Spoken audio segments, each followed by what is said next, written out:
And happy Wednesday to the world out there. And gentlemen, happy Wednesday to you. Happy almost Christmas. G'day. Happy holidays, just to piss off the war on Christmas people. You know what Merry Christmas. Say when you say happy holidays is what terrorists say. Merry Christmas. I don't really get the even if people are saying happy holidays, I don't get people who get angry about that. Is it bad to be I always assumed it was inclusive of Jews and things like that. Is that bad? And it's kind of like saying happy game day. Are you only talking about the Seahawks, or are you saying happy game day to all football fans? I like to think I'm only saying happy game day to Seahawk fans. Really? Elitist. Yeah. I'm out there, I'm hoping, I'm hoping the people in LA enjoy their games. I mean, they have to live in LA, so if they get 3 hours of solace by watching the Chargers or Rams, I'm happy to give them that. Happy game day to all you people in LA who pretend to be football fans. Yeah, it's a hard life. But everyone out there, anyone listening live, anyone listening out to us on Spotify, on Google Music, on iTunes, on YouTube, on SoundCloud, we are the Seahawks FanTable Podcast. With me, as always, is Zeb and Ross. Gentlemen, I am happy to be back with you, happy to talk about Seahawks, because we had a pretty shitty game on Sunday. Boy, what a week, huh? I mean, we're all talking, we're all trumping, we're all saying, oh, this is going to be a cakewalk. The Niners are a joke. Doesn't matter that we're playing in their terrible stadium. And lo and behold, their terrible stadium, however large or small, had an impact on our team. And that was an ugly game. It was. 2 weeks ago, the time we played him before that, I was talking about how it didn't even feel like a real game because there was some the outcome was never in question, and man, I felt dumb on Sunday. Well, Monday morning for me. But the thing is, there were so many things I don't think any of us could account for. I did not realize that it was going to be raining. Add on top that's always been a terrible field to play on. I mean, you see the opening kickoff, and there's this giant fresh strip of grass in the middle of their field, and our players slipped on that. They certainly did. It's the same field for both teams, though, isn't it? It is the same field for both teams, but I feel like Seattle has had that problem before on other turfs or on other fields, where it takes them until halftime to get the right cleats for the game, and it kind of boggles my mind. From the homegrown years, isn't it? Yeah, I mean, it's happened. It's happened enough that I think all of us who've been watching the team for a while can recall, oh yeah, that's a bad field. We're probably wearing the wrong cleats and won't make the correct adjustment until halftime. Right. The worst ever case of that was the playoff game in Green Bay, right? 2008. That was pretty extreme because that was the game where that team was chock full of speed. I mean, Julius Peters, was it Peterson? He was so fast, and he was a freak athlete, and it started snowing in the second half. We had a 14-0 lead, and the snow started coming down, and all of our speed got negated. All of our speed got taken away. They just ran draw play after draw play. The defense couldn't anchor themselves. Tony and I were at that game. Didn't you break a camera at that game? I did. Good memory. Yeah. So that was the game in the second half. We couldn't see the other side of the stadium. It was snowing so bad. It was amazing. That's pretty intense. I do remember the snow game in Seattle where Sean Alexander, after his MVP year, came back after an injury and ran for 200 yards. Was that a Monday nighter? I feel like it was a Monday night. It was a night game, and it was snowing. And there's all kinds of people. It took them hours and hours and hours to get home because the snow and the ice was so bad after that game. Yeah, I think my mom ended up having to stay in a hotel that night off 405 somewhere. Yeah, pretty crazy. That sounds so dodgy. I'm just in some hotel for 405. Yeah, just some hotel off of 405. Okay, all right. I'm going to avoid all comments because it was about your mom. So. Hey, for what it's worth, totally unrelated to my mom and what you may or may not have been thinking about saying about her, I'm pretty sure that I gave an impassioned speech last week about how proud the 49ers were and how much of a game they were going to try and give us. So yes, you did. Yeah. You did. That's exactly right. And I think... Still predicted a win, but... I think all of us to some degree, I don't think any of us were totally shocked that we lost a division game under the conditions that it was. Like, if you play that game at a different stadium, or you take out one element, I think, that had some impact on the game, it was a different outcome. Because all of those elements, it made the game much more competitive, and it gave them a chance to win. And, credit the Niners for taking advantage of that, because they were really limited in some capacity, but they won an ugly game and took advantage of that opportunity. They sure did. After the first game, I had a sort of a negative feeling that I did my best to ignore. And you know how like the Rams used to be really, really horrible but would play us really tight? I just felt like the 49ers, even that first game, like, it was never in doubt and we killed them. But some of the stuff that helped us kill them was sort of fluky, like early turnovers and things. And I just feel like in some ways they seem to be a little bit of a bad matchup for us. Like every time their quarterback has like an amazing, like he's a third string quarterback and he's like an amazing day against us. Kittle's a really legit tight end generally anyway. He's over 1,000 yards for the year. That's always great when you're a tight end, but like we have no answer for their tight ends. Like what is? Yeah, I mean, they didn't really adjust to the tight end until the second half. Again, the field conditions, they're choosing to wear the wrong equipment. I mean, on that play to Brent Selleck where they ran in for a touchdown, on the replay, you watch right as the turf changes the type of turf from that new laid turf to the one that's been there for a while. The Seahawks player, I think it was Tetrick. He slipped, and then it was like an easy touchdown. Just guy walked in. Yeah, he fell down. It was over at that point. There was nothing anybody could do. So again, like we don't see that in Seahawks games in Seattle because the field, the turf is consistent. Like there's never been an issue. There was that one year. There was that one year where there was like a torrential rainstorm, and it was raining so hard that in the stairs at the stadium, like you could see water cascading down the stairs. That game was insane. That was like, I think that was a Monday night game too, or a Sunday night game, and Frank Gore ran for like 300, maybe 1,000 yards against us. I can't recall it perfectly. 1,000 that night. Yeah. And that time, Frank Gore was already like 95, so, credit to him. Yep. Was that the really windy game? Like crazy. There was a really crazy wind game I remember that was a Monday night game. And I was walking along the concourse on the 300 level, and one of like the food carts just flies out of nowhere and slams into me. I mean, it could have. Like, if it was raining like torrential, like waterfalls on the stairs, then that was probably the same game. Yeah, it was crazy. I don't know. Yeah. Well, I don't know. The Seahawks see their winning streak against the Niners fall along with their playoff clinching opportunity for another week. They can still clinch with the win this Sunday, but it requires some help because it's an AFC game and they really needed an NFC win. Bad field conditions, bad weather, flag happy rest didn't help, but the biggest thing to hurt the Seahawks were themselves with those 14 penalties. The Seahawks look to rebound as they face the Kansas City Chiefs on Sunday Night Football. This is the Seahawks FanTable Podcast brought to you by the Hawkscast Forum. And gentlemen, we don't have a topic for it, but I do want to talk a little bit about the penalties. Some of them were definitely self-inflicted, and some of them were definitely questionable calls. Those two defensive interference calls, I think, were really, really bad flags. The holding calls, they were just bad timing. I think they were pretty legit flags, but they were just worst time for those to occur. Yeah, we're all supposed to always say, like, penalties don't decide the game, and it sounds like a lame excuse to blame things on penalties. But here's the thing. We also all usually buy into the truism that there's like 3 or 4 real important plays a game that are going to decide the game, right? No, it's the NFL. There are really, really good teams and really, really bad teams, but normally, you'd have to be like a super expert to even know the difference, really. If you're like a casual guy, just watch Tom Brady practice and what's that guy, that Buffalo Bills guy signing with the Raiders? Peterman. Yeah, Peterman. If you were like just watching them practice, like literally, you'd have to be like a super hyper expert to know the difference, right? So like the difference between a good team and a bad team, or like the difference between winning and losing a game, is usually 3, 4, 5 plays a game.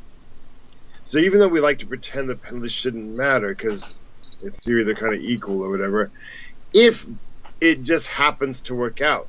There just happens to be a couple of bad penalties on a couple of the 2 to 3, 4, 5 plays that matter in the game. Now it really, really does matter. And that's why this game doesn't...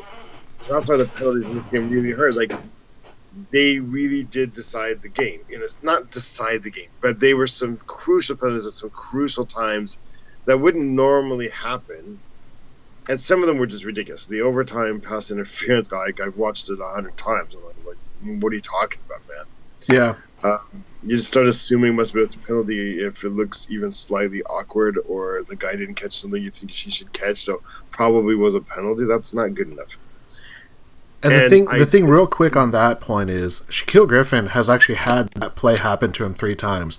And 3 of the last times he's been called defensive pass interference 2 out of the 3 times. So in the Minnesota game, he had a really clean defense, played it perfectly, just like he did in this game against San Francisco. But of the last 3 times that he's made a play like that, he's been flagged twice for it. So I wonder if that's a reputation thing because he plays in Seattle, or if it's because he's a younger player, or if that's just what they see, or that's how they want to call the game. I think it's how I think the brain wants to see patterns, right? The human brain wants to see patterns. Sometimes things are random, but we like to connect them. I don't think it's a reputation thing at all, because I don't think we have the reputation anymore. I think it's accidental or coincidental, and like that just happens sometimes. But the one thing that's really, really unfair about it is, like, you have to earn those penalties. Like, Sherman earned a penalty flag. He earned a pickup. No, what I mean is, like, you have to, like the opposite way. Like, if you're an offense, you sort of, in my opinion, like, because pass interference is a spot foul, right? There was a very, very brief time. I think 1 season, maybe 2 seasons, there was 2 versions of it. One was a spot foul. One was like 5 or 10 yards. And but if it's going to be a spot foul, you got to really earn it. You have to, like, have a legit shot, and you've been, like, moving the ball all game long, in my opinion, to kind of earn that. Or it has to be super, super flagrant. If it's going to be borderline or whatever, and it's just on a sort of like an alley-oop kind of bailout, Hail Mary kind of play, that's just too cheesy and too weak. You can't allow that. Like, on that play, on that call on him, that guy, he wasn't throwing it away. Their quarterback wasn't throwing it away, but he also wasn't like, this wasn't like their defined play, and he had, like, that guy clearly beat, and he was just going to score, and he just knocked him down or something. I mean, you're just letting people bail out. You could make the game really cheap by just running, like, 4 go routes every time and just throw it up. Zeb, real quick before we jump into the topics, awful. What are your thoughts about the penalties? I mean, I'm not big on blaming refs. I feel like maybe they called the Seahawks a little tighter than they did the 49ers? Sure, possibly. I think the fact that a lot of those penalties came in crucial moments, first downs being called back, that sort of thing is what really hurt us. I don't know. I saw a lot of people, especially right after the game, being really upset about it, calling it a fix, or they, essentially blaming the referees for the loss. And I don't know. I think every weekend there's a team that feels like that happened to them. Yeah. So I don't know. I think it's probably more circumstantial than anything else. I mean, I never think it's a fix. I never think anything's deliberate, because in the modern world, how would you hide that? That's so ridiculous, right? But I do think that in this game in particular, I mean, I think it's hard to argue that penalties didn't matter. If it's overtime and you don't need a field goal with modern NFL field goal kickers, it doesn't have to be that close. And if you give them a pass interference on something that's not a pass interference, you kind of are just giving away the game.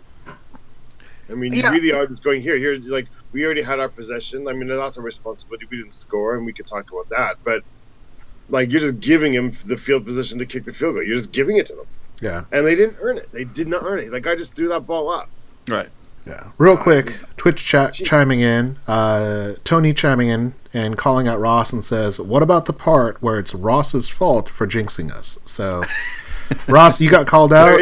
We lost because of you. It's documented. It's on the podcast. It's on the Twitch chat. So, you got to own up to it. Sorry, man. Wait, why is it my fault? I don't know. Tony said something that you jinxed us. But actually, that brings us to topic number 1. So, Ross, I'm going to give you the chance to give your first rebuttal, which is topic number 1. Does this loss to the 49ers change how you feel about the Seahawks? The real answer, or like the scaredy cat, traumatized, abused Seahawks fan answer? The real answer. Give me the real answer. I don't think it. Like I said, I feel it's kind of fluky. Like, I don't blame the weather, and I blame the field because it's the same for both teams. But obviously, that does. It makes things more equal. So they had a chance there, and there was a couple really badly timed calls. So my academic brain says to me that this shouldn't change how I feel at all. They're still the same good team, and also losses are gonna come. Did we really think we were gonna win every remaining game? I mean, you're never happy when you take the loss, but it seems to always be a surprise and a shock or something. So I don't really feel bad.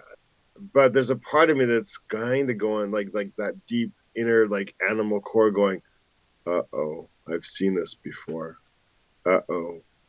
So then we're going to lose to the Chiefs. It's a high possibility. They're a really, really good team. And then then we're all of a sudden in a situation we have to win the last game of the season. Man, it doesn't change how I feel about the Seahawks, but it really does change how I feel about the season. If that makes sense. Now I have this little bit of dread in the pit of my stomach. Well, maybe we were maybe the Seahawks have been overperforming a little bit.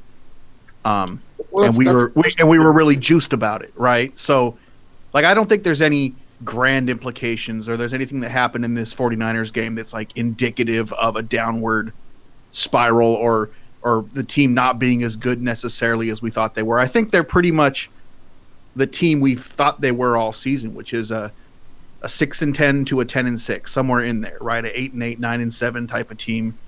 I think we got a little bit gassed up. I think we juiced ourselves on a winning streak that was against some opponents that maybe didn't play their best games against us.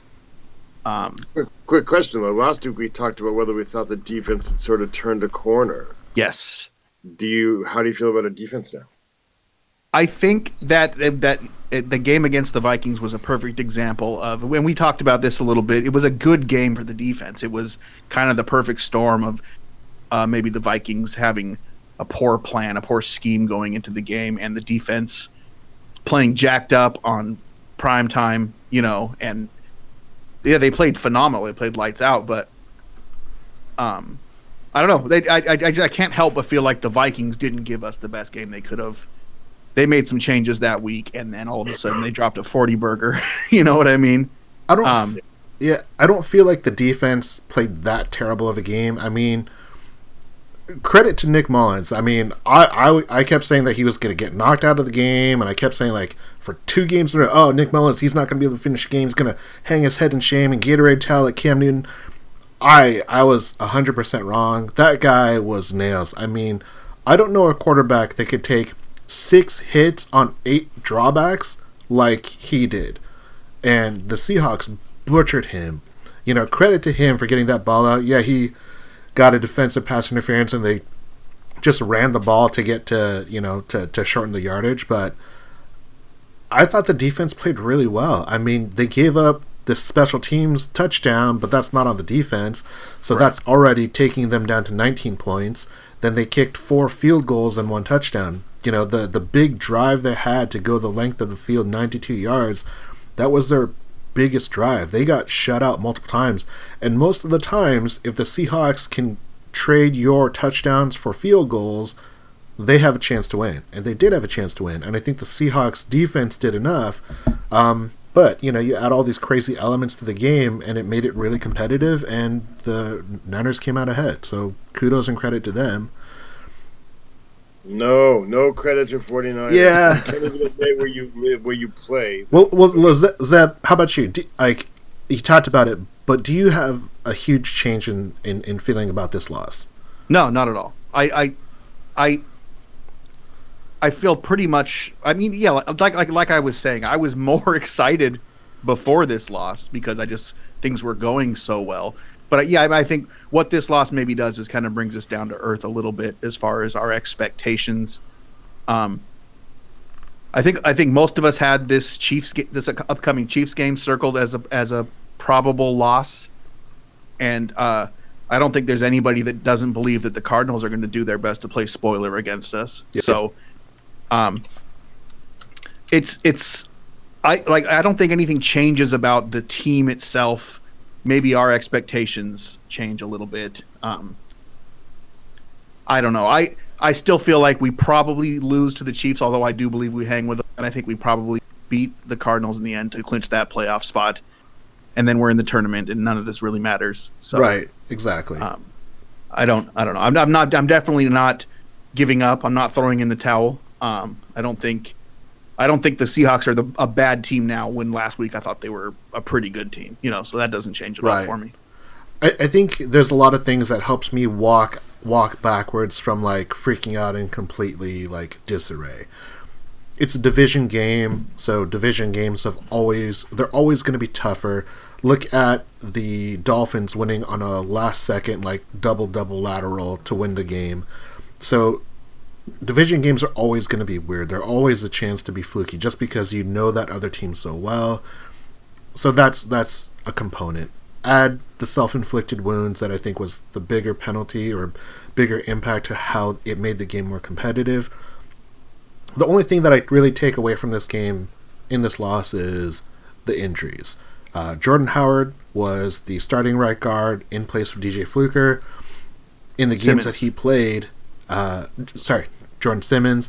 In the games that he played, the Seahawks continued to run really well. You definitely saw his deficiencies in pass protection, which is not uncommon for a young offensive lineman. Especially a big old boy. Yeah, and he was this rising star in these two games that he played before this last one when he got injured. Everyone was talking about, J.R. Sweezy's expendable, DJ Fluker's expendable, and he just got IR'd yesterday. So the injuries are the ones that make me feel like the change. Yeah, Simmons. Okay. Yeah, the injuries are the ones that are making me feel more concerned about this team. We're losing Bradley McDougall next week for this Sunday night game, which is going to be huge because that's Delano Hill, that's Tetrick Thompson, that's Shalom Lulani playing in our last line of defense, and I think that is a concern just because they are so young and they're not battle tested like Bradley McDougall is. I thought Pete said that the plan is for McDougall to play. Is he playing? Well, I mean, that's what Pete says. The plan is for McDougall to play this week. Whether that's what actually happens or not, I don't know. But that's what Pete said today. Yeah, and if that ends up being the case, then even more credit. So that's the one concern. The one positive I have to say about this is Chris Carson and Doug Baldwin are monsters. Doug Baldwin looks super healthy. He should have had 3 touchdowns in that game. He apparently was wide open on that third down play that Russell threw up to David Moore. David Moore's kind of fallen backwards to what a 7th round rookie or a 7th round player looks like. But Doug Baldwin has been great, so that's been exciting. Those are the things that I take out of this loss. Injuries being a concern, moving forward, but seeing Chris Carson just playing out of his mind, playing great. That touchdown that he scored, apparently he thought that was 3rd down, and he still busted everybody. And there were actually 49er players on that defense that were actually running off the field because they thought the play was over.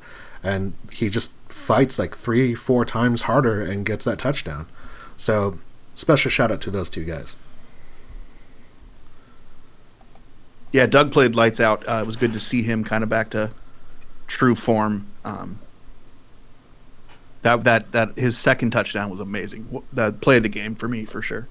Where he dove and that was there's a great photo. I can't remember where it's from, but there's a photo or a snapshot of the video, and you can see him. He's hovering 2 inches off the ground, and just fully extended, and nothing's touching except the ball over the plane. It's very Golden Tate-esque. Yeah, it's there was a game, I can't remember who it was. I don't think it was the Seahawks, but it might have been Michael Vick, where they're diving for the goal line and their knee is already kind of down, but at the last minute their leg like extends to prevent their knee from coming down, and then the ball crosses the plane and it's ruled a touchdown.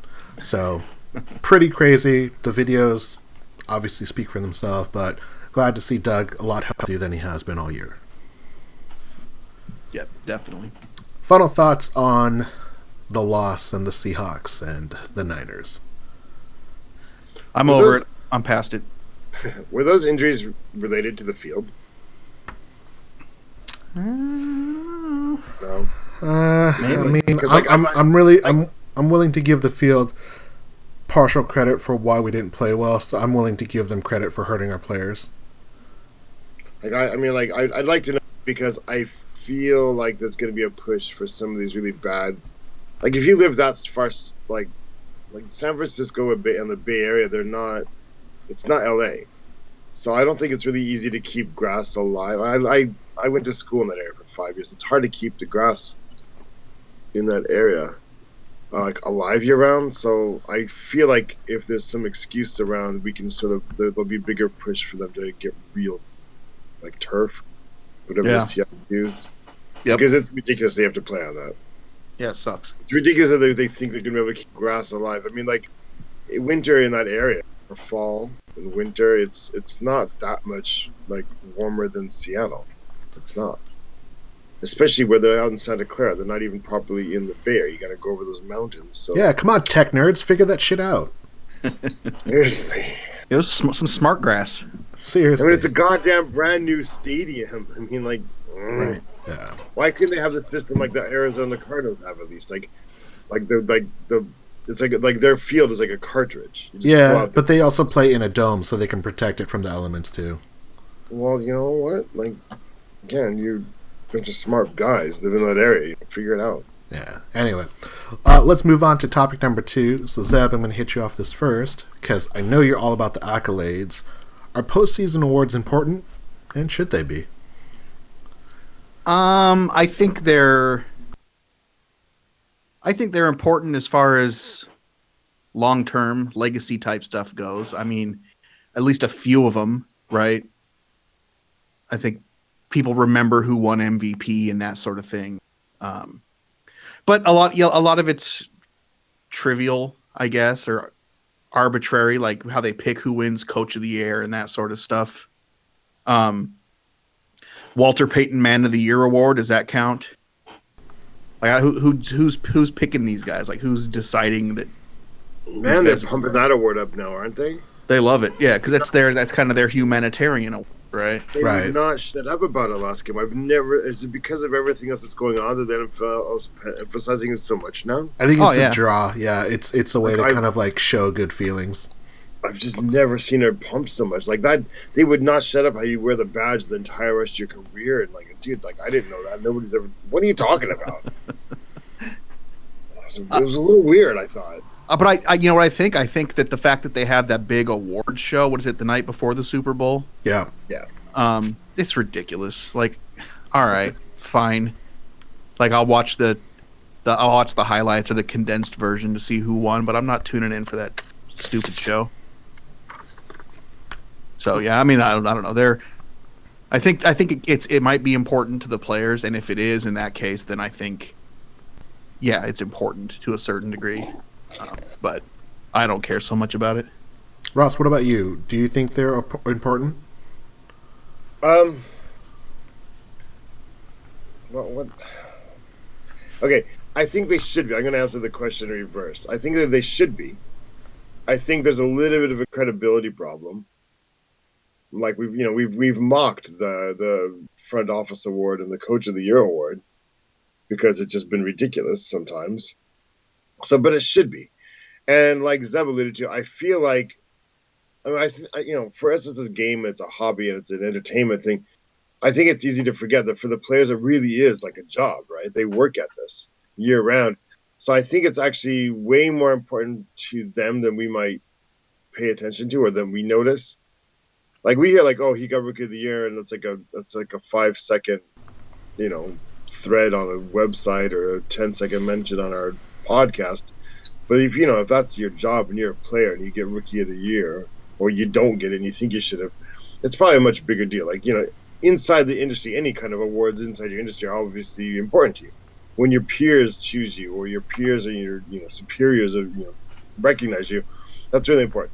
As fans, it's probably not as important. I can't say it's really anything I really care much about. I think how they decide most of them is kind of bogus. I mean, the Offensive Player of the Year and MVP of the Year has just become like a quarterback award mostly. So I'm not that into it, but I understand for them it should be, and it is. Are they transparent about how they pick winners for this stuff, or is this all just something that happens behind closed doors? I think sports writers plus coaches and GMs vote on sports writers. Well, we know what blowhards they are. Well, that's who votes on that's who votes on part of the Hall of Fame as well, right? Yeah, it depends on which organization it is. Hall of Fame is sports writers. When it comes to Pro Bowl, it's fans, players, and then coach GMs get. So it's 3 components. Are we counting the Pro Bowl as a postseason award? It is a postseason award, yes. Because it's garbage. It's so garbage now. Like, do you care? Wright is an alternate. KJ Wright is an alternate. Has he played yet this year? He has played. Yeah. He's also the Seahawks Walter Payton Manning of the Year award. So he's the man of the year. You might want to sim it down a little bit. It's just a little weird, man. Like, I mean, do you care what Michael Silver or Sal Paolantonio thinks about who the best players are or whatever? I don't give a crap what those guys think. Well, it's hard to get anybody, but the thing is, I don't know who to ask, because even like when you read quotes from other GMs and stuff and like the anonymous scouts, you can actually tell like how much people sometimes really don't know about anything except for their own team. Right. Right. Even now, when you get quotes on, like when you read articles about like Russell Wilson, it's obviously from like some AFC East scout or whatever, just talking about stuff like, oh, he's still not tall enough. Like, what are you talking about? It's been 8 years. It's never come up yet. He still is not tall enough, but I understand where you're coming from. Yeah, like people don't really see beyond their own team much. So my feeling on this is that postseason awards are important, but they're not important for the right reasons. So kind of what both of you guys are saying is it doesn't really matter to the fans because it's more of like a popularity contest, but they are important because what they do is they determine player status. They determine whether a player is in a tier, because it's hard to say, oh yeah, this quarterback is a top tier, but they've only been to the Pro Bowl one time. Even if they're a young player, even if they're early in their career, that's what helps establish a player, whether it's with the team, with opposing teams, when it's with how they get scouted, how they're referred to, because everyone under the sun has a good idea of what Tom Brady's game is. And Tom Brady probably hasn't played a Pro Bowl in like 6 years. He's been voted in a bunch, but he doesn't play in any of them. That's how like guys like Derek Carr, as like the 6th alternate, get into it. And that comes into the issues where they should be more important than they are, because if you allow these well-established players who deserve the accolades that they receive for the most part, not like a KJ Wright situation where he doesn't even play most of the year, it diminishes what the award means if they can like kind of say like, oh yeah, I'm going to save myself. And the Pro Bowl is like the worst example of that, because Bobby Wagner and Michael Dixon are very much well-deserving Pro Bowl players. For some weird reason, Bobby's not the starting Pro Bowler for the NFC. I didn't even bother to look it up, because once I saw that, I was like, well, you just lost all credibility with me, because if you look at every defensive metric, Bobby is leading the way for, I think, every middle linebacker under the sun in the NFC in regards to how he's performing, which is really what he should be compared to. So I think that's the problem. It should be important because it does recognize players in the way the way that they're playing, but it's not given the real respect that it should be. For like a first-year player that gets into the Pro Bowl like Michael Dixon, that probably means he's going to get voted in based upon that initial like award for many years. He'll get votes every year. Yeah, regardless of how he does. Before, it was Johnny Hecker on the Rams who was getting Pro Bowl, appearances again and again and again. Even if he didn't have as good of a year as a guy like, when John Ryan had a really great year. John Ryan was an alternate. But you know what? Kickers and punters know that this is a limited opportunity, so they're going to show up to the Pro Bowl. They're not going to step out unless they get injured. And I think that's where we see like this diminishing return. Then you add in the other awards that don't make sense at all. Like Coach of the Year and Executive of the Year do not make sense. There's a specific pattern in the way that people vote for those things. But who really takes into account how good a coach is doing? Like, probably Jim Nagy, the coach for the Bears, is probably going to win it because he wins that division. And, everyone thought that the Packers and Vikings were going to be the cream of the crop, and both of those teams end up being kind of middling. So he's probably going to win. It's like if you're the surprising good team that year, then you must be the coach for doing it. But see, and as soon as that actually is legit, but like this year for the Bears, I mean, no offense to them because they have done a good job, but how good would the Bears have been this year if the Oakland Raiders hadn't just been like completely irrational and incompetent in how they dealt with Khalil Mack? Right. Yeah. Like really, like that's like 2 wins, 3 wins difference there, isn't it? Could be. Made a big impact for our game for sure. Yeah. I mean, it's so wow. Some of the team like had a fire sale, so you happen to pick up a few bargains, and so you won extra games that we didn't expect in August. But if you could, like, let me put it this way: if Khalil Mack had gone through like training camp with the Bears, and we'd based our expectations based on then, would we then be so surprised at how well they did now? No, not at all. No. So then, in other words, like they shouldn't win this award, but they're going to, like you said, Sammy. Right. But if it were the case where like Richard Sherman, Cliff Averill, Cam Chancellor, Earl Thomas, and Michael Bennett left the Seahawks before the Denver game, and Pete Carroll's in the position he's in now, he would be in a better position for Coach of the Year, because how do you lose 5 Pro Bowlers on your defense and still end up nearing the record they have? But to be fair, I've heard quite a bit of buzz for Pete Carroll for Coach of the Year. Like the more like informed media that I kind of tend to respect, not because of this. Like I've always respected. I've seen quite a few articles saying like Pete Carroll should be. I've even seen him say exactly that. He should be under consideration, but he won't be. And I bet you all of those players, all those media talking heads, probably had the Seahawks at like a 6-win team at most. Even with Russell Wilson, they probably didn't expect the Seahawks to win 8 games with what they're at right now. Yeah, we're all the way up to 8, and thought we had a chance at 11 or 10, and now we're like, oh, please get that 9th one. Yeah, we got time. All right, dude, if we have another December fade out, it's not going to be good.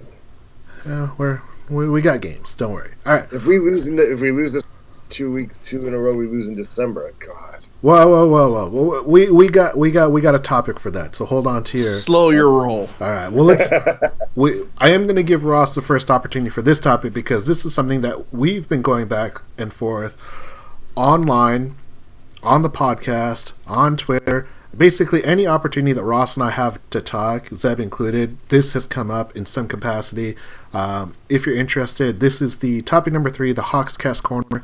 So this is a topic created by Birdfinger. So shout out to Birdfinger. Go check it out at hawkscast.com.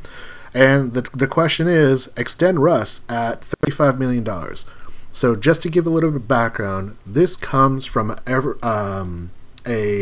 HeraldNet.com interview. So Everett Herald, Washington is where this came from. And they asked a question. So it says, recent reports suggest it would take a $35 million a year contract to sign Russell Wilson to an extension. Should Seattle give Wilson that kind of money? And then he gives 3 answers. So on Twitter and on the newspaper, he gives, pay the man, negotiate down, let him go. So it's about 50% say pay the man at $35 million. About 30 plus percent say negotiate, and about 20% say let him go or trade him away. This is just people who responded to the poll. These are people, and it's like 200 plus have responded. So it's a good enough sample size that there is a majority of people that are saying pay him. There's a smaller portion that say pay him, but pay him less, and then there's a smaller but still 20% saying trade him. Ross, extend Russ at $35 million. Question. Extend me. I'll take it. You should totally extend me for $35 million right now. Well, as usual, I have two answers. I have my. I mean, they're gonna do it, and I'm not gonna I pretend like I gonna be angry if they do. Russ is awesome. He'll keep us competitive forever. I have serious doubts about. I mean, next year the salary cap's gonna be 187 million to 191. So you're talking about 18%, almost 20%. So in other words, 1/5 of your salary cap on one guy. And there's so many angles to talk about this. I feel like I've said this before, but I felt like last year the Vikings and the Eagles taught people that there's more than one way to build a roster, and there's more effective ways to build a roster, in my opinion.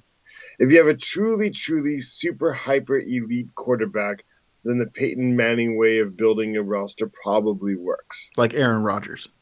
Yeah, then you can do that. You can go all and everything else can just sort of be filler. But if you have anything less than that, even like a really, really good quarterback, then it doesn't actually work.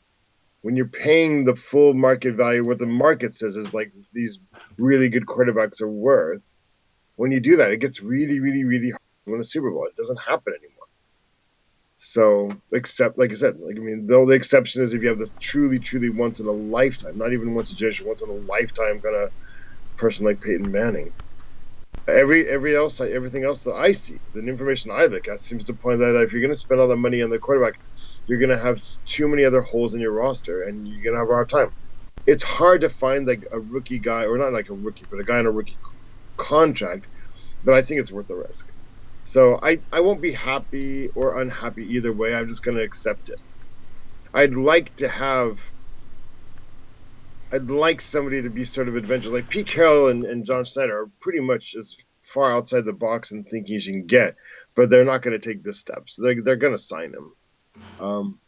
But I'm looking forward to see like if maybe like Sean McVay, once Goff gets to his payday, lets him go and tries to, because obviously like the Rams have gone all in on the Seahawk model, right?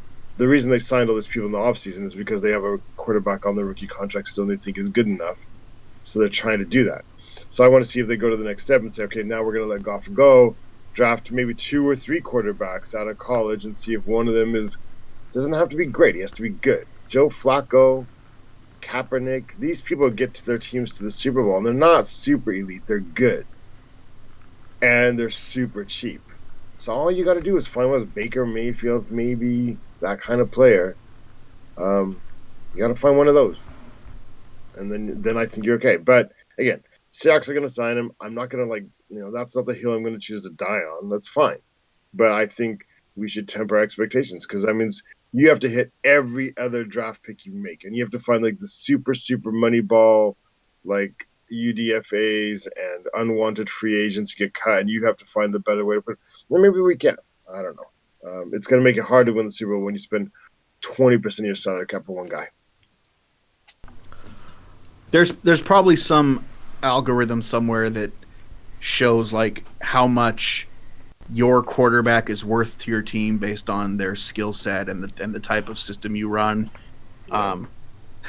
And I think that in our case, Russell Wilson is probably higher than most quarterbacks on most teams. Wouldn't you think? But here's the thing: his next contract, he's going to. No, I'm just saying it. That the answer to that question is probably yes, right? Yeah, definitely. I 100% agree with that today. Is $35 million a year? Is that a legit possibility? Is that the number we're really looking at, or is this? No. Yeah, it's a made up number to try and draw the extreme. I feel like. No, it's not. It's not going to be the extreme. It's not. That keeps things on percentage for what things are now.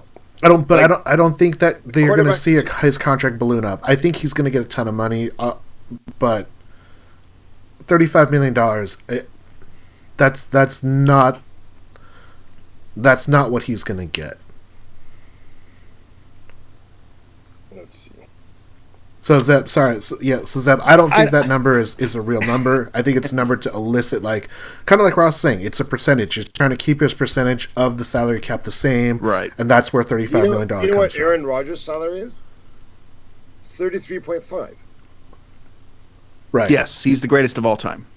Yes, but do you think Russell Wilson's not going to ask for more? He's got. I don't know. Yeah, it'll be interesting to see how that all plays out.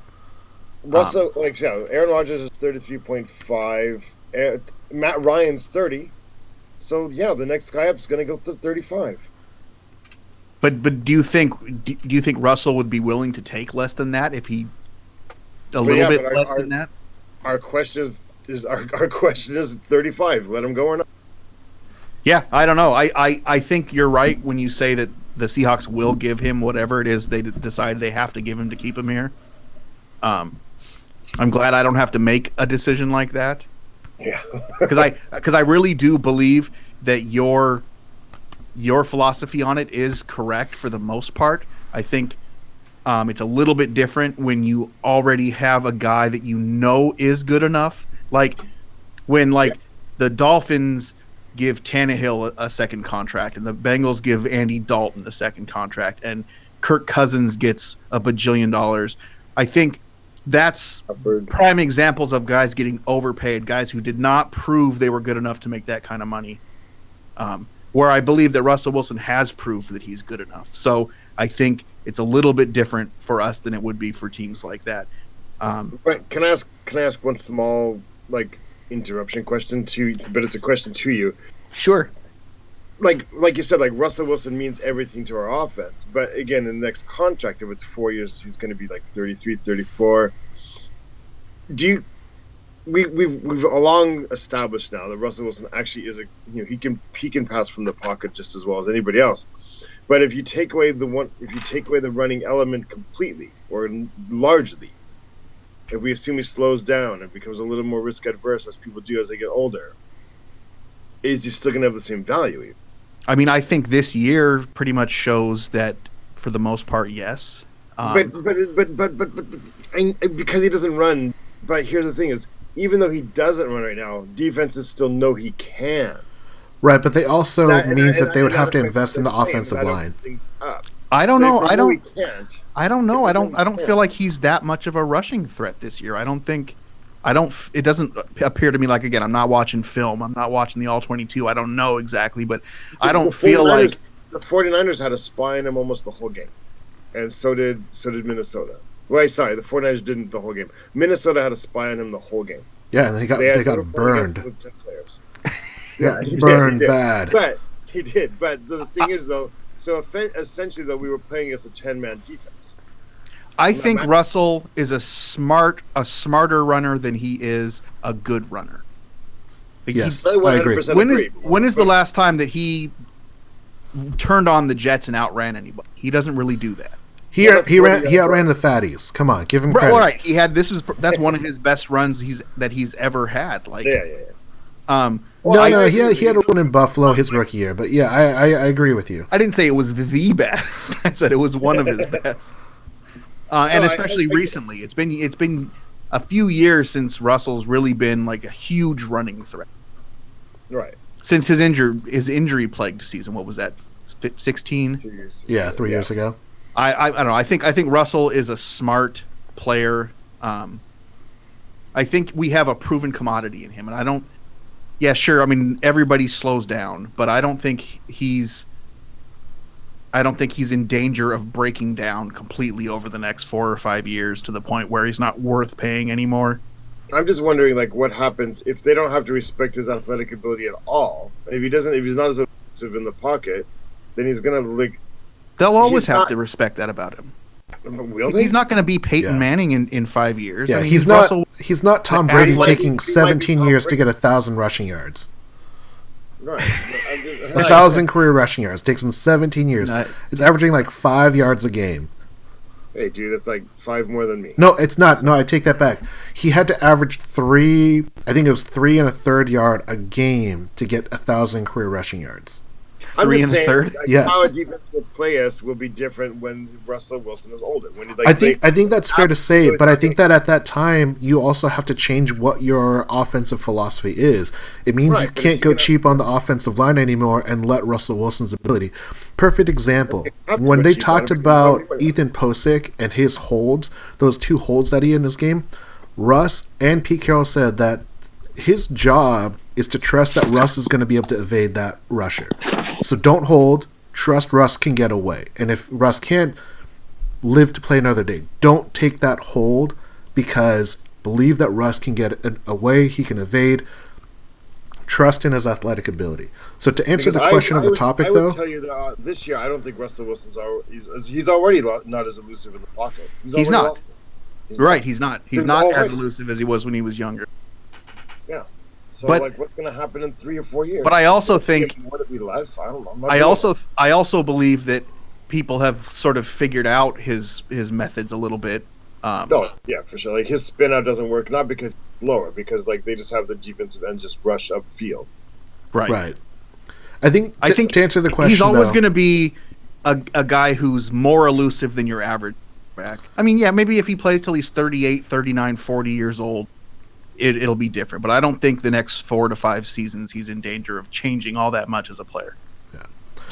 To answer the topic question, I've been heavily writing about it on Hawkscast, responding to Birdfinger's comments, and I believe that you have to extend Russ at the cost, whether that is market value or he gets a little bit, like takes $500,000 less than $35 million. You have to do it, and the reason that you have to do it is because you're banking on the unknown, and the NFL is so many times where the unknown will just kill the team.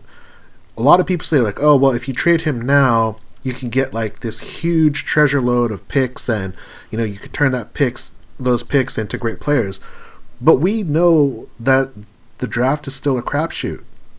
Great players can come from anywhere, and just because you draft someone in the first round doesn't mean they're going to be amazing. There's so many quarterbacks that have been drafted well before Russ and well after Russ that are not worth anything, yet people are willing to invest, they're willing to trade up. I feel that if you are going to make the decision to move on from Russ, you do have to make the trade. So Tony on the chat says, you feel sad and grateful and let him go with great regret. I don't think you let Russell Wilson go without getting something in return. You franchise him for multiple years, you do what you can, and then you actively try to trade him away. You cannot let a Russell Wilson walk without getting anything in return. Well, you always get something. No, you don't always get something, but you get your compensation picks, so and for him, we'd get a third. So. Yeah, but that's the thing. It's so much more value if you retain him and then trade him for the best pick that you can get. And there are definitely a lot of teams that would make that trade. You have to ask yourself what the goal is. Do you want to be a good team or do you want to be a Super Bowl team? And we haven't even proven we can win a Super Bowl with him on a real contract. But that's such an unreasonable bar because so many teams don't make the playoffs. Right, but that should be your goal. It should be the goal, but I don't. Otherwise, you're just going to be the Lions. Do you want to be the Lions? But that's the thing, though. You can't compare Russell Wilson and Matt Stafford. Because I can say right now at this point in his career, this year Russell Wilson's going to get us to a wild card, and that's Matt Stafford. But Matt Stafford hasn't gotten a team to the wild card in so many years and hasn't even won a playoff game. It's been like 2 years, but we didn't make the playoffs last year either. Yeah, but when's the last time Matt Stafford won a playoff game? I don't know. I'm not saying he's that quite that bad. I'm obviously slightly overstating it. But what I'm saying but that's the problem. It's not an honest conversation if you're not willing to actually compare evenly. And that's the problem I have with this conversation. Well, here's the thing, though.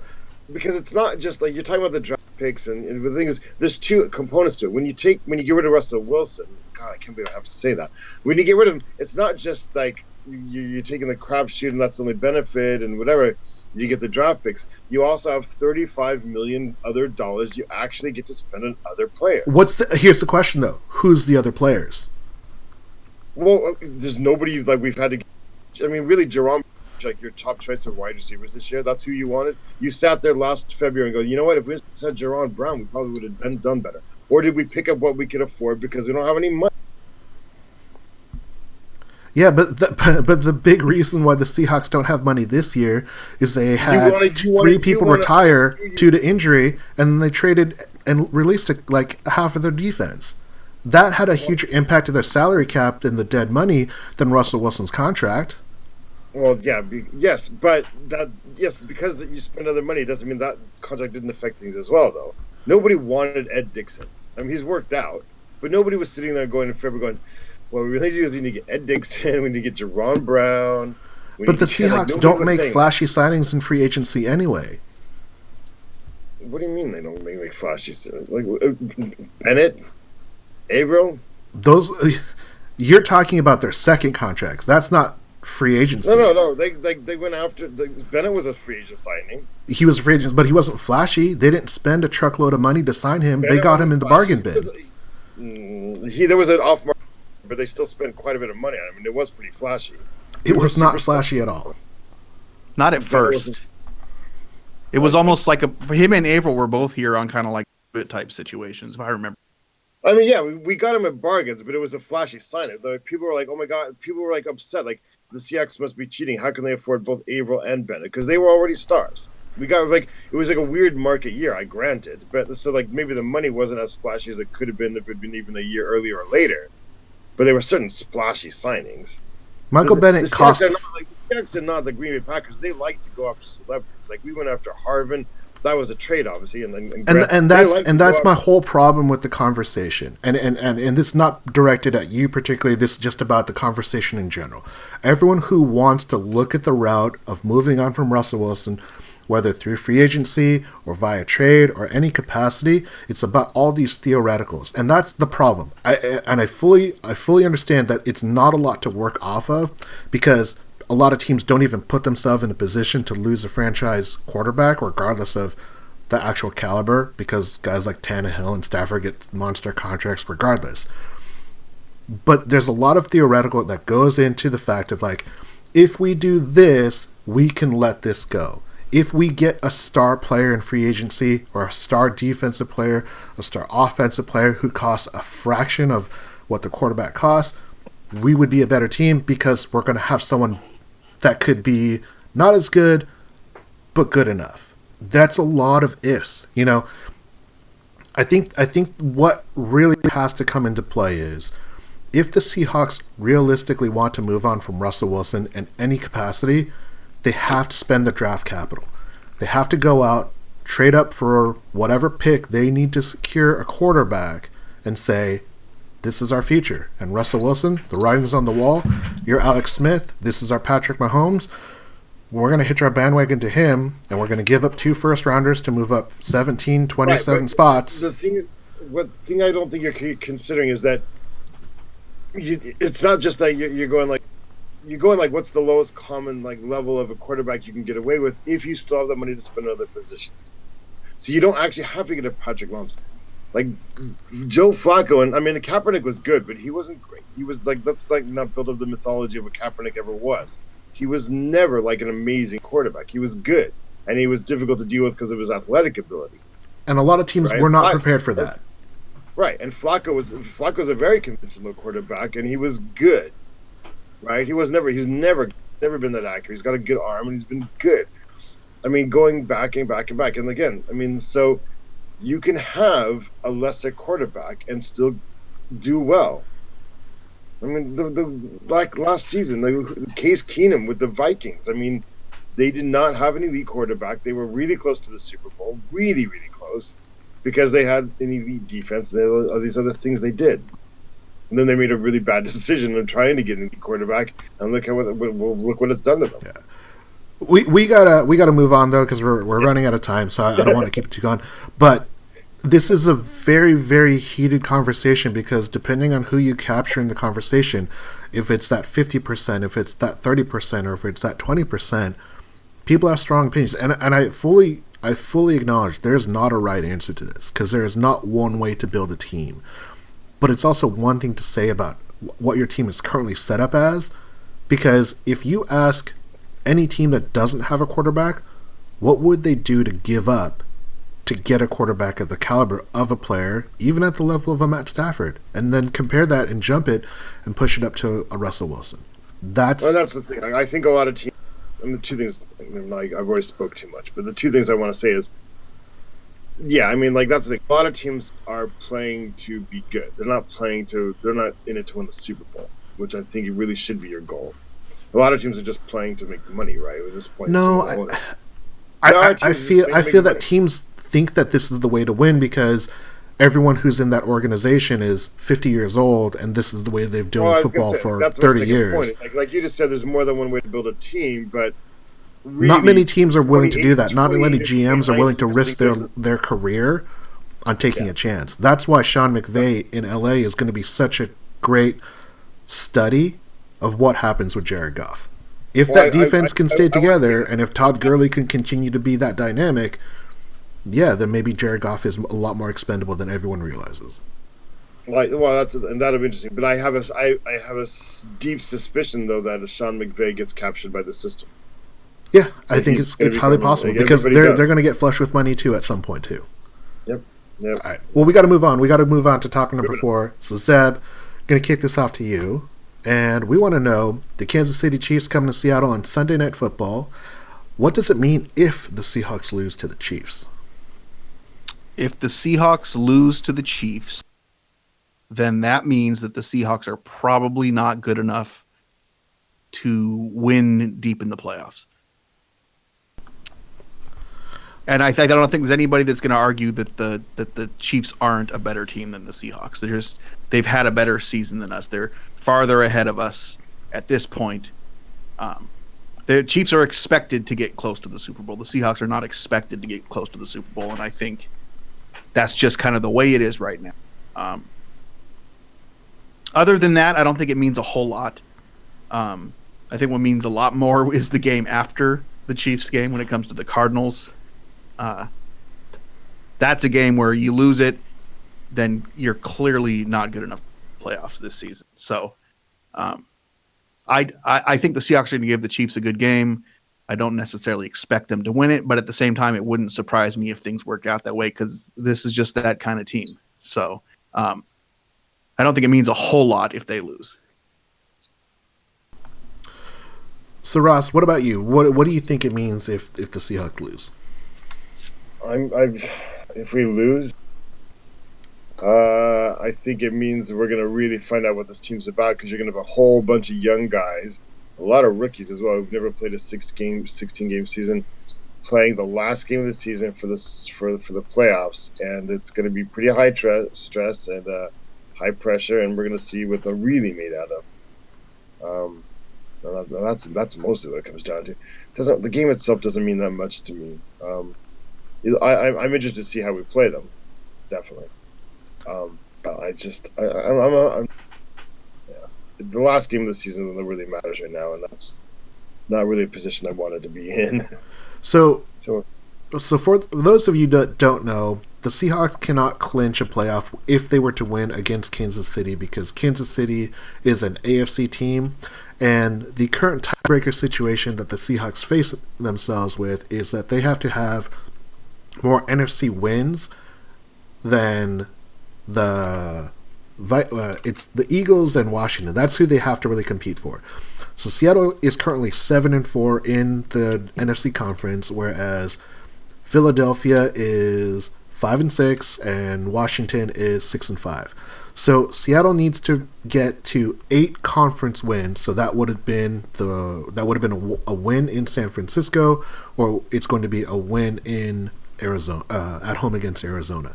If the Seahawks get to that 8th NFC win, they cannot be out of the playoffs because they would own every conceivable tiebreaker against any team, and that's what would allow them to clinch. But because the AFC games don't really matter because none of these teams will face the Chiefs, there's no common opponent that they could use, the game kind of doesn't mean a whole lot. So, to both of you guys' point, the game kind of doesn't matter to a degree because it's really about the Cardinals game. Now, a loss to the Chiefs, they are an underdog at home. They're a 2.5-point underdog, so not a insurmountable score if that's what you feel the game will be as. What I will take out of this is I kind of feel like this is going to be a lot like the Rams game. where whoever has the ball last has a chance. And I think that Seattle has a chance to win this game. I wouldn't necessarily make them a favorite or, have really, really strong conviction that they're going to win. But just like Zeb said, on paper, the Chiefs are the better team. But the thing about the Chiefs is they have a really, really, really bad defense. Like, they are not good at all. And if Seattle can just control the ball, potentially that's what could help them, eke out a win. So maybe that's what we need to see. Yes. I mean, I don't really much believe in momentum except for as a confidence thing. I think that's another reason that one of the reasons it does kind of matter. Again, like, you don't really want to be losing a whole bunch of games in December, do you? Like, losing 2 out of your last 3 doesn't feel really awesome. Yeah. Like, really inspire a lot of confidence. Like Zeb said, like, how well do you think you're going to do in the playoffs if you can't handle, like, the 49ers and a little bit of bad weather in December? Yeah, but I mean, if you think about it, the losses that the Seahawks have suffered in their 6, is the San Francisco game worse than the Chargers, the Rams, the Bears, or Denver? I wouldn't. In a sense, because it shows where we are. It potentially show. I mean, I like we talked earlier. Maybe it was just kind of a series of unfortunate coincidences. But if you take it as a meaning more, then it's kind of a bad sign that in December that's the level we're at. If in December we're beatable by a team, and maybe it was a strategy. Like, now the 49ers have a worse draft pick, and they're in our division. So maybe it was like the long game. And it's a quarterback that actually practiced and played consistently instead of someone that was just like coming off of the bench. Yeah, we'll see. If we beat the Chiefs to get to our 9th win, then the Eagles they can't get a spot over us because they're 5-6 in the conference. Best they can do is 6-6. Worst we could do is 7-5. Yeah, so that would be the case. So it's only the Washington team. They'd have to for the Eagles, and this is where it gets really interesting because the Eagles, I believe they play the Cowboys, and if the Eagles get to 9-7, they could win the division. They could win the division. Now it would require the Cowboys to basically lose, because the Cowboys have to lose out. Yeah, they have the Bucs at home and they play at the Giants, so they don't necessarily have the toughest road. But one of those games is a division game. So that would be, I think, the most interesting if Philadelphia is able to come out and win and to see Dallas fall. That would be always fun. But it would. We have the head-to-head tiebreaker over Dallas. Right. So in regards would make it a little bit easier potentially. Right, and that's the thing. Like, Seattle, because they've beat a lot of these teams that we originally thought were contenders. It's all it done. It has helped pad their NFC conference, which is really what the Seahawks have to be looking for. If they win this game, it helps them get to 10 wins, and they need to get that one extra win against Arizona. But they could technically, backdoor themselves into the playoffs if, Philadelphia and Washington lose, a couple more games, and it's the Seahawks to have. I will be happy with whatever playoff record, however they can get into it, because once the playoff starts, it doesn't matter. Right. Final thoughts on the Chiefs and if the Seahawks lose? I would love to win this game. I think it's going to be close. It'd be really, really fun if they win. Well, let's talk about. So that wraps up all our topics, and we have some predictions here for you. So, Zeb, I'm going to hit you off with some predictions first. So, only have a few today. What's the final score between Kansas City and Seattle on Sunday night? I'm going to say 41-38. Oof, that's a spicy meatball. It sure is. Ross, what's your prediction? 28-27. Nice.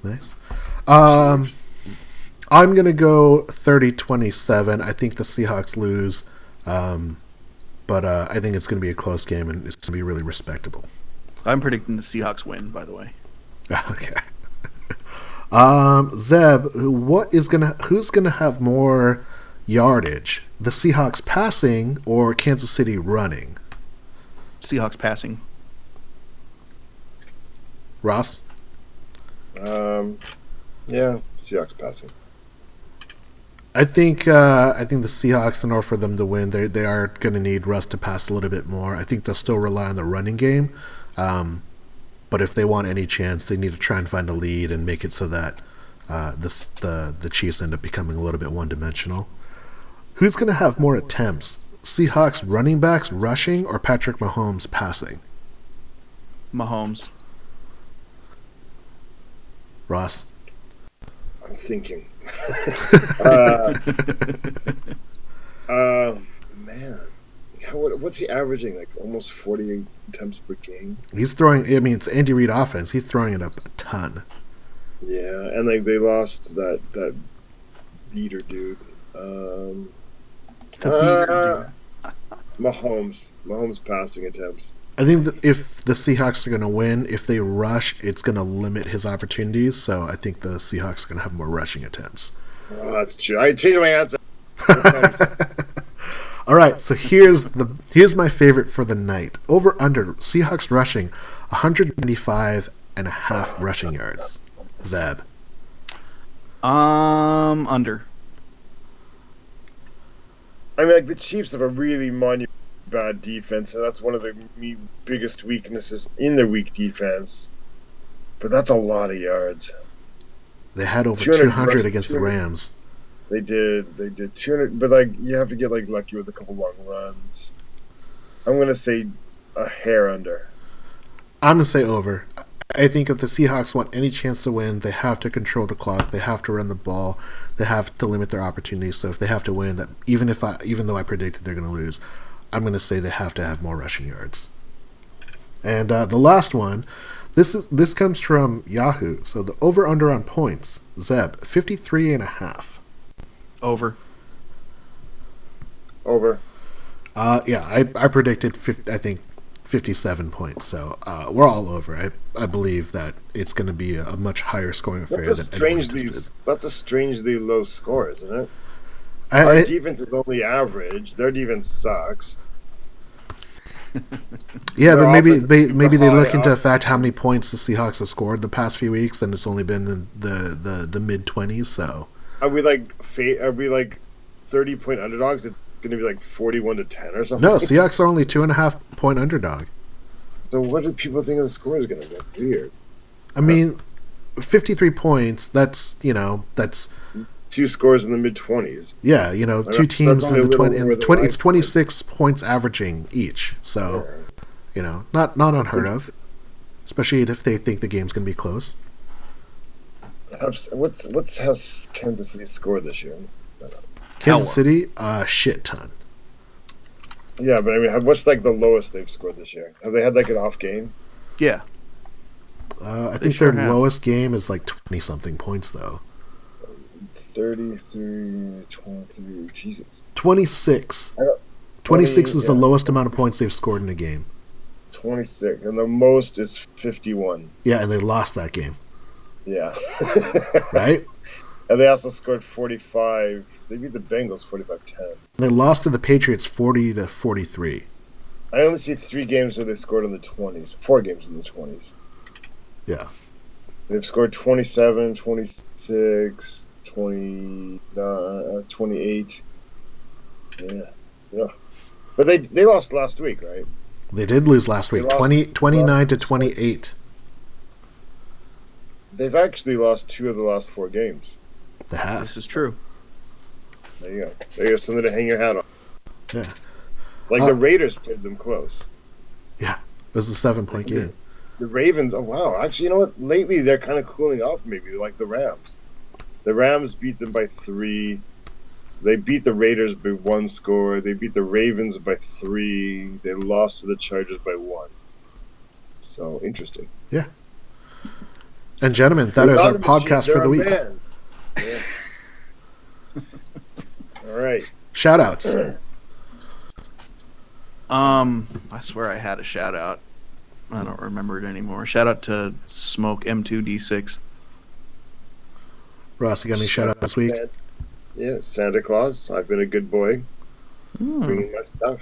Bring him a Super Bowl, Santa. With care. Special shout out to Miles Morales. He's in a new movie. You should go check it out. It's awesome.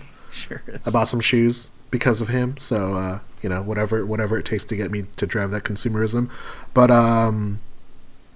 wait, what? Go to here. You know what, Ross? Go to hawkscast.com.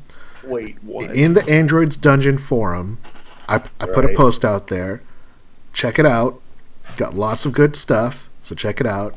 But we are the Seahawks FanTable Podcast. Check us out on Facebook at Seahawks FanTable. We are on Twitter at Seahawks Forum, Seahawks Podcast. I am Sam. There's Zeb and Ross. Thank you so much for checking us out, and go Hawks. Go Hawks.